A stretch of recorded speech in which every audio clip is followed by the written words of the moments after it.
How to create Steam accounts on mobile. Hey everybody, welcome back to our YouTube channel.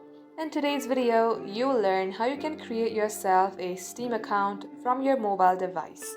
So without any further ado, let us jump right into the process.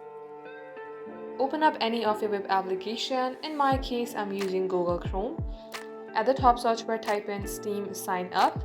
Then tap onto the first link that says create a Steam account.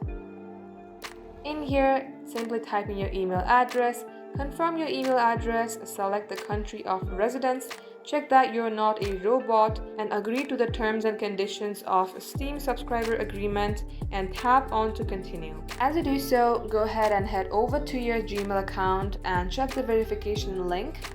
You will receive an email like this. Tap on verify my email address.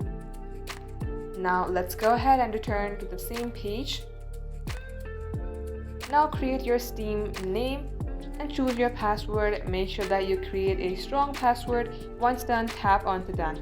And just like so, this is how you can create yourself a Steam account online. That wraps up today's tutorial. Thank you for watching the video till the very end. If it had helped you in any ways, then do like and subscribe. And if you would like to see more contents like this, then stay updated.